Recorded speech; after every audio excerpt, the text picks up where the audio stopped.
If we could talk to the animals, learn all their languages, maybe take an animal degree. If I conferred with our furry friends, man to animal, think of the amazing repartee. If I could walk with the animals, talk with the animals, grunt and squeak and squawk with the animals, and they could talk to me. Hello and welcome to the inaugural episode of Pet Watch, a new monthly program devoted to the services and opportunities provided by our Williamson County Animal Control and Adoption Center. My name is Debbie Sims and I'll be serving as your host today. I'm a public information assistant at the Animal Control and Adoption Center. My first and very special guest for today's program is Doug Brightwell, the Director of Williamson County Animal Control and Adoption Center. Welcome, Doug. Good morning. I'm glad to have you here and glad to start off this new program talking about basically the cats and dogs that we're all familiar with in the county and what the services are that animal control provides. And you're fairly new to the job. Yes, I've been here just over 2 years. Okay, and give us a little background as to what your life was like before you came to Williamson County Animal Control. Well, I came to Williamson County Animal Control in December of 2010. Prior to that, I had been the hospital manager at Murphy Road Animal Hospital up in Nashville for almost 11 years. I did that after leaving Black & Decker here in Nashville. I was their employee relations manager for a couple of years and then felt like manufacturing wasn't where I needed to be, and things have worked out really well since then, getting into the animal field. So you had a number of years of working with animals at Murphy Road. It's Yes. quite a busy, one of the busiest and largest animal hospitals in Nashville area. Yes, it is. We had a large volume of pets coming through every day, a large number of doctors and employees, so it was a busy place all the time. And you also served in the U.S. military at one I was time. in the military active duty. I left the Navy in 1993, I think, 91 or 93, I can't remember now. It's been a long time. Yeah, well, we're awfully glad to have you as the director of Williamson County Animal Control and Adoption Center, and that may be a term that we need to go ahead and address right away because Yes. a lot of people think, well, it's the county animal shelter. Correct. It's a lot more than that. It's a whole lot more than that. We're constantly fighting the stigma of being the shelter or the pound. We are the animal control function for the county and all the cities and towns within the county, and we're also the adoption center, and we're really working hard to make our facility a top-notch adoption center and make people think about, oh, I need to adopt a new pet, let's go to Williamson County Animal Control. Right, you're not just a policing entity in the No. county, you're an actual place. And, We are. We and- are located on Claude Yates Drive behind Franklin High School in Cheek Park, and we have the animal control function. We do the rabies control tags for the county. We have a spay and neuter program for citizens of the community, as well as our adoption center. Right, and in expanding the public image of what Williamson County Animal Control does, one of the things that you have put together is sort of a mission statement as to what your role is in the county. And Yes. one of the things that, and first and foremost, would be compassionate enforcement of what laws we have in the county. Yes. If a person owns an animal in this county, what are their obligations to the law? What do the laws say about dogs and cats? Let's start with dogs and cats. Okay, because dogs most and cats. We have ordinances that were just updated in 2010 through the county commission, ordinances specifically for dogs and cats in Williamson County. And it outlines in those ordinances the minimum requirements for shelter, for keeping them penned or keeping them, maintaining them on your property, when they're in heat, whether they can be outside or not. Also talks about the cleanliness of the habitat. You can have 1 dog or 10 dogs, but if you're not keeping the environment clean and maintained, then that's a problem. Right. So we want to work with people and try to educate them as much as possible proactively to prevent issues before they become a problem that we have to deal with from the enforcement side. Sure. What do the laws say about vaccinations that are required? Rabies vaccinations are required to be current at all times. We recognize both the 1-year and the 3-year rabies vaccine for dogs and cats. So whatever your vet uses, he can issue the tag to recognize either of those two vaccines, but the vaccine has to be current at all times, and dogs are required to wear their rabies tags. Cats are not, but the dogs are required to wear the tags. Is rabies an issue in Williamson County? Yes, we do have. We have not had any cases of rabies in dogs or cats, but we have had a couple of cases of rabies in skunks and a bat, I believe. And the bat can carry Bat the and rabies to yes, the pet. any if a skunk or a bat has rabies and they bite a person or an animal, they can transmit that rabies virus to that pet And all that can be prevented with in that your, rabies vaccine. right, with a 1 year or a 3 year rabies. That is correct. And we do have rabies clinics which people can watch for that are at a low cost and are Yes. in the spring and the fall Correct. in Williamson County at various locations. And we'll be scheduling those. They'll be sometime in the spring, probably either late March or early April this year. Yeah, so there's really a way for you to get a low cost rabies vaccine in. Yes. And frankly, there's really no excuse for not getting it. There's absolutely no excuse anymore. You're endangering your animal, and if the animal should, in a rare case, contract it, they could transmit it to a human. And you're endangering your family as well. Right. We have had one case this past year. A family had a rabid bat on their property and handled the bat. Their dogs handled the bat, and then they were all exposed. But luckily, the dogs had been vaccinated, so there was no danger to the family. Oh, that's great. That's So it great. worked out well. That's what the law is there for. That's exactly what the law is there for. What are the most common complaints and issues that come up on a daily basis in the community? What kind of? Our two most common calls are running at large calls, where dogs are running at large off of their property. In the county, you're required to keep your dogs maintained on your property. If you're off property, they have to be under your control. They need to be leashed, and you need to be walking them on a leash. If they are off of your property, even if your neighbor, well, the neighbors don't care. If it's in the neighbor's yard or down the street or across the street, that is off the property. The dog can be impounded, and you can be fined if it's a trend that continues. And if you get a call from a citizen that says there's a dog running loose, and you pick up that dog, and what is the procedure? How long do you keep it at the shelter, and what do you do to try to find the owner? We'll scan every dog that comes in for microchip and check for rabies tag, and if we've got either of those two devices, we'll contact the owner, let them know that we have their pet. And then if they don't have any identification, they don't get reclaimed, we will hold every animal for 7 days to give that owner an opportunity to come and try and reclaim their pet. And then at that point, after the 7 days, the animal would be evaluated for adoption. If your dog or cat gets impounded if your dog gets impounded for running at large, and you come to reclaim it the first time, there's a $25 return to owner fee, and it has to be current on vaccines for rabies. After that first time, if the dog is not spayed or neutered, and we pick it up within a certain period of time, then it would be mandatorily spayed or neutered before it can be released at a charge, and then you could get fined after that. Does this county have a mandatory spay and neuter law? We do not. Okay. We do not have a mandatory spay and neuter law. However, if you have a female in heat, she is required to be confined during that period. She cannot be outside where other dogs can access her. Well, one of the major issues, people think that spaying and neutering will change the temperament of their animal, or it's an inconvenience to have it done, but It's really not. let's anymore. talk about what an neutered or an unspayed feline, a cat, and her Yes. mate. Let's One- talk about the offspring that could possibly result and the major impact of that. A cat, a female and male cat, both of them unsterilized, when they start having offspring and those offspring go unsterilized, in 7 years they can produce approximately 420,000 offspring. That's just And if amazing. you wait another 4 years, I believe it is, you're then topping 1 million offspring from that original cat That's just, pair. it's phenomenal to think of that. And we have many spay and neuter programs that we receive some grant money for. We have we one do. that's income related, and people can have their animals spayed or neutered for For free free. if they qualify under that with an income requirement. That's correct. And then we have, of course, your own veterinarian that people have, their private veterinarians. So I think part of that great education plan that we're trying to implement is please have Spay your and animals neuter spayed or your neutered. You could be responsible for 420,000 cats Yes. just because of your own ignorance or your own neglect. So I think it's an education process. It's a huge education process. Besides that, the health impact for those animals.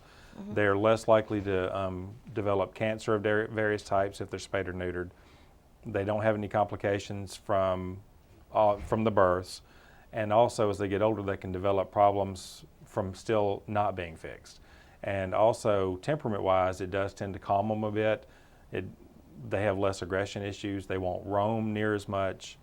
All of that is tempered. Those are all positive things. Those are all positive for any things. pet. It is.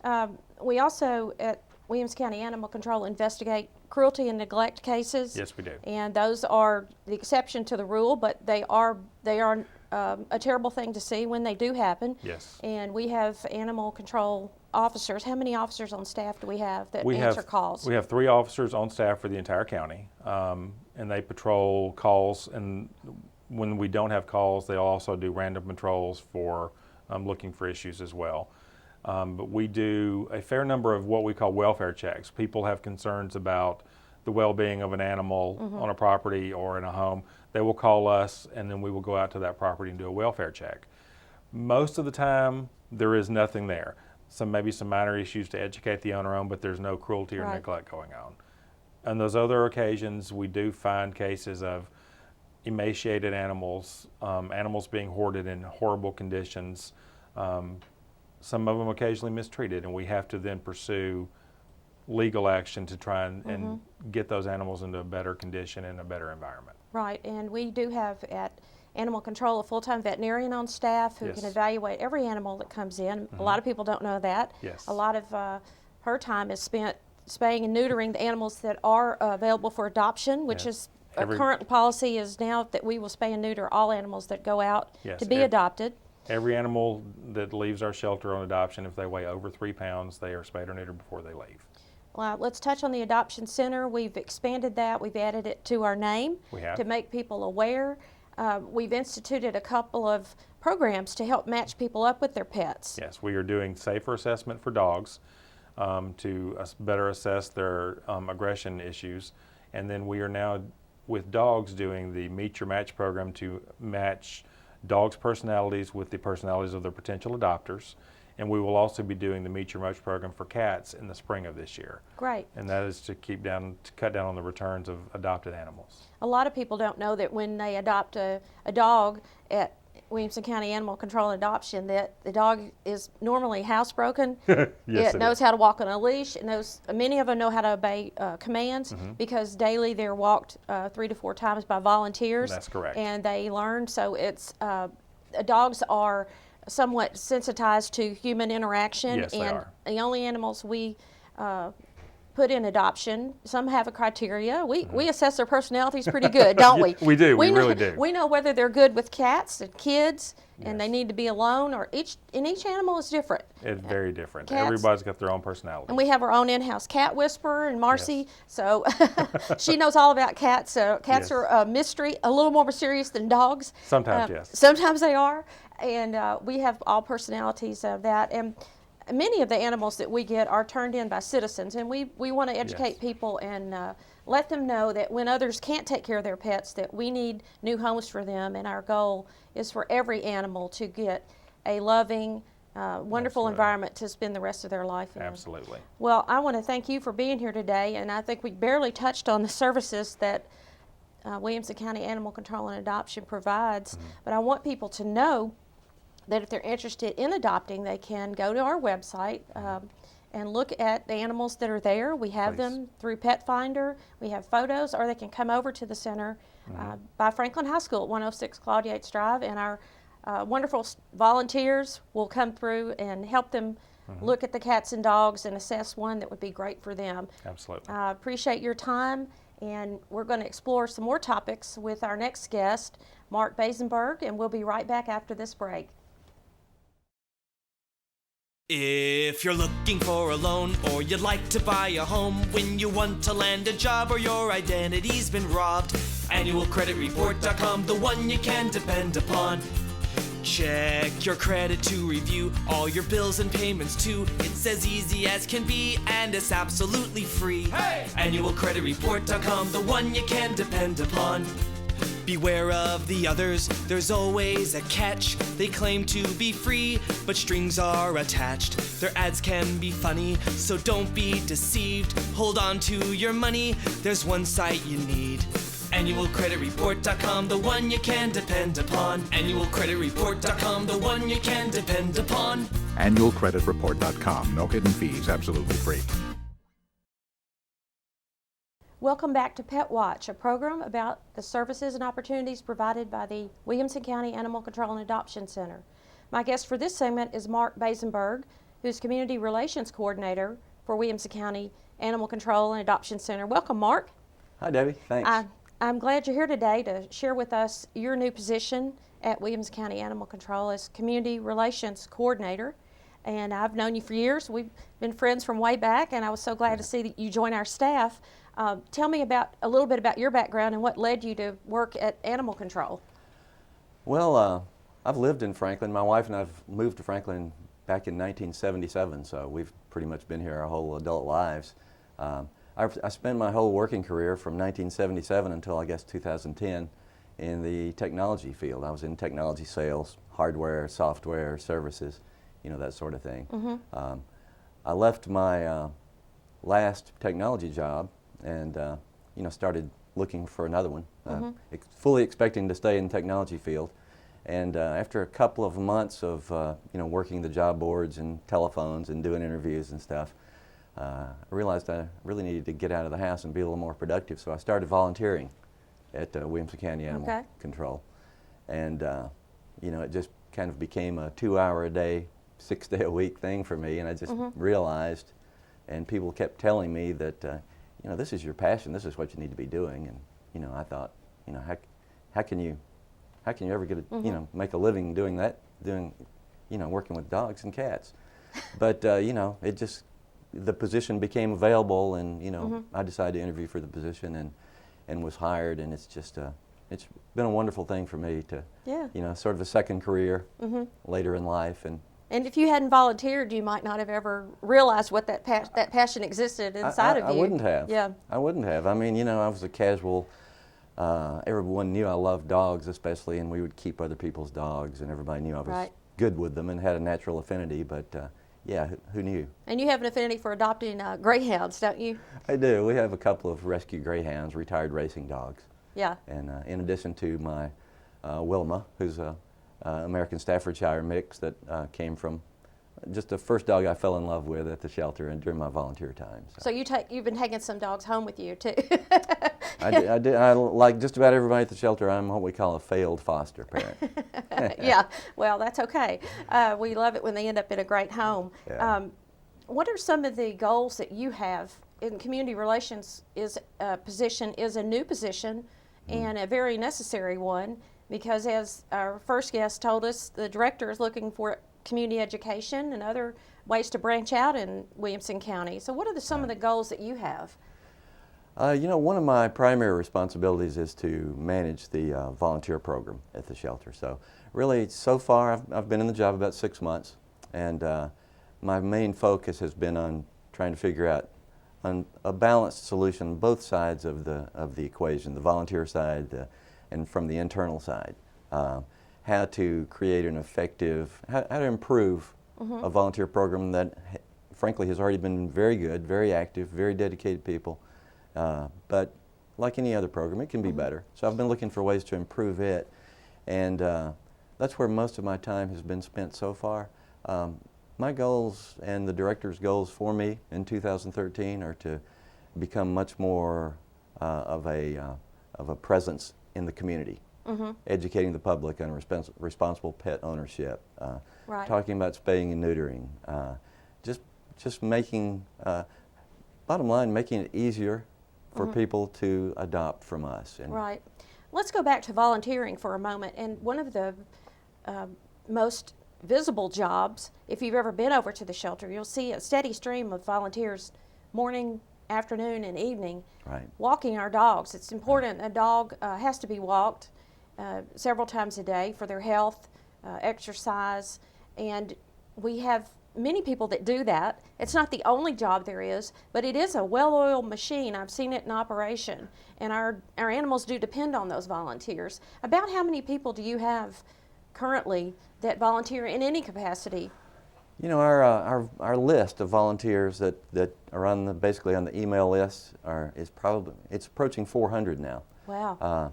Of the 400, probably 60 to 75 are really active. Right.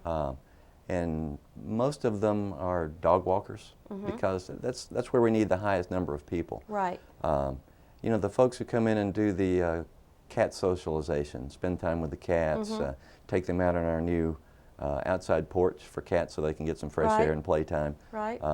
There aren't as many of those people, but you know, they're every bit as dedicated as the dog walkers. Sure. And some of them cross paths. We've even had a couple of volunteers figure out how to work in the rotation of, they take a dog out and put a cat into the cat porch, let it play for a few minutes, bring the dog back in, put the cat back, you know, swap out, replace it with a fresh cat for some playtime, and then go get another dog, and then, you know, each dog walk takes, say, 10 to 15 minutes. Yeah. So the cats get equivalent playtime, and really that's a new thing for us, that cat porch, and that's really, I think, really elevated our the visibility of the cats for people that visitors to the shelter, and just the overall mental and physical health. Yeah, there have been a lot of improvements just since the summer at the control office on Claude Yates Drive, and one of them was the addition of the cat porch, which is visible if you come up to the building. We have a public dog park behind our facility that we do not use for the shelter animals. It's separated, and many of the members of the public come there to run their dogs in the large dog area, the small dog area. Correct. But let's talk about what facilities the shelter actually has, in addition to the indoor, which I think we can handle up to, how many dogs do you know at a time? Well, usually we have about 40 dogs available in the adoption section. Right. And then we have a number of other kennels. I'm probably about another, probably another 40 or 50 where, you know, you've got an isolation area for where the dogs, or an impound area, I should say, where the dogs first come in and are held during, you know, for a legal holding period. Right. And a kind of a quarantine area where it's another sort of a transition. Right. And the cat population fluctuates as well. There's a cat room and a kitten room for adoption, and then there's an isolation area for a cat that might have a upper respiratory infection. They'll be kept away until it's well, and then put back in adoption. The building has a separate area for rabbits, if we ever have rabbits, which we've had quite a few before. We can accommodate rabbits. Right, and we've talked a lot about dogs and cats, but I don't want our viewers to forget that other animals also under our care. You're right. Include at times horses. We've picked up a stray pig before. We've had a goat in a garage. We have skunk trouble from time to time. So we do branch out beyond just dogs and cats. We even had a hermit crab recently. A hermit crab. He was pretty low maintenance. We appreciated him. I'm sure. I have seen the aquariums back there, and I think we've had a snake and a turtle before. We have. Rats. A rat and a guinea pig. So you never know what's going to happen in a day. Every day is different. It is. One of the things that I know you're trying to do in your education of the public is to go out and do speaking engagements at schools. I think you recently went to a preschool and spoke to the kids about dogs.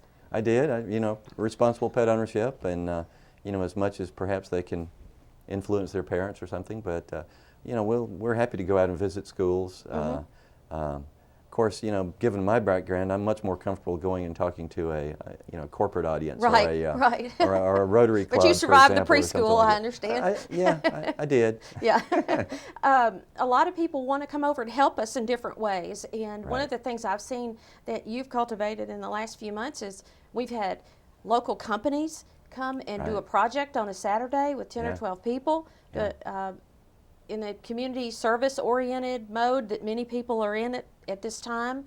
And we've had Girl Scouts help us with events. Boy Scouts painting a gazebo on our property. And we've had wonderful donations from the community too. Our dog run. Tell us about the new dog run that we have. Yeah, we felt like we needed a place. You mentioned the public park, which is a large off-leash chain link fence type area.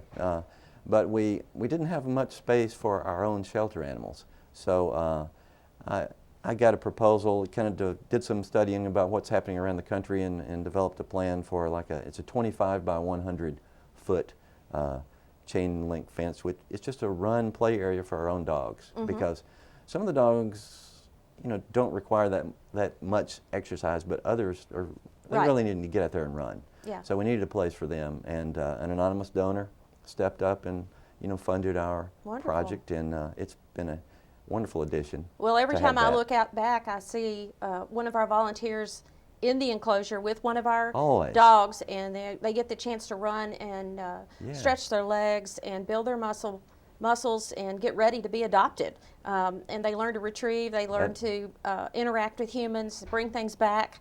That's the bottom line. Yeah, who wouldn't want a fully trained adult dog that already knows all those things? Right. It's wonderful. You're not getting an unknown when you adopt one of our animals, and you're getting an absolute known entity, because when you come to adopt, you can actually meet people who know that dog. Exactly. Yeah. That's one of the great benefits of volunteering at the shelter, because you all the volunteers, when I was a volunteer, and I still volunteer even though I'm a salaried employee, because you just get so attached. We can't stop you. I know when the work day's over, he'll say, I'm changing my shoes and I'm going to go walk dogs. Yeah. Right? I tell the lead volunteer in the afternoon that don't worry, you're still my boss after 4:30, so. Yeah. And she's a teenager. Yeah. She's an everybody. amazing teenager. She We is have some that. amazing people We do. that love us and love animals and appreciate the things we do and support us 100%. And we Totally. They're so dedicated to those animals, and we're all there to, everything we do is geared to just make that animal more adoptable. Right. And that's what everybody does.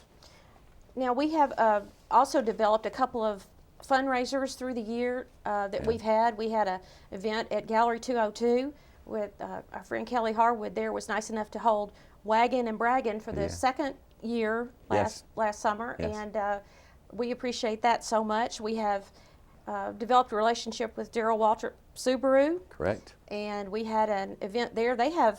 Subaru is a very dog-friendly car company, pet-friendly, are. and they really are. actually have these Share the Love events all over the country, and we're fortunate that locally we've teamed up with them. We also have other events that we participate in. We have a new mobile adoption unit. Tell us about the truck. Yeah, we call it the MAC, the Mobile Adoption Center. It's a trailer that can be pulled behind a truck, a pickup truck or whatever, and it has the side will flip up. We can carry 11 animals to an off-site event in there. It's particularly good for the outdoor type events, because you can flip the side up, and you can have it's particularly good for cats because it's got a plexiglass wall, and the cats feel safe in there, so you can display the cats. And it's temperature controlled, and temperature controlled. Yeah, it's a wonderful little unit. It has running water. Right, it's wonderful. It has a dog and cat on the side. If you come down Mac Hatcher, you can look over there and see that mobile adoption center. It's quite an eye catcher when we put it out at events. Right, it's just another example of how we're trying to get ourselves more out into the public and make it easier for people to adopt. Well, I want to thank you for sharing your passion for animals and the things that you're doing and your commitment to your job. And I know the pets in Williamson County appreciate it. In the coming months, you'll be hearing a lot more about these topics on this program. And we want you to friend us on Facebook. That's one way to stay in communication with Williamson County Animal Control. And we put up updates there, dogs and cats, and great adoption stories we love to share. There's so much for you to learn about our adoption center and the things that we do in this county. The center itself is open for intake Monday through Friday from 8 a.m. to 6 p.m. and for adoptions Monday through Friday from 10 a.m. to 6 p.m. and Saturdays from 11 to 3. So for more information, stop by and see us or catch us at a remote adoption event. Go to adoptwcac.org or call us at 790-5590. Thanks again for watching, and I hope to see you next time on Pet Watch. If we could talk to the animals, learn all their languages, maybe take an animal degree. If I conferred with our furry friends, man to animal, think of the amazing repartee. If If I could walk with the animals, talk with the animals, grunt and squeak and squawk with the animals, and they could talk to me. We are the Lady Rebel State Soccer Champions. And you're watching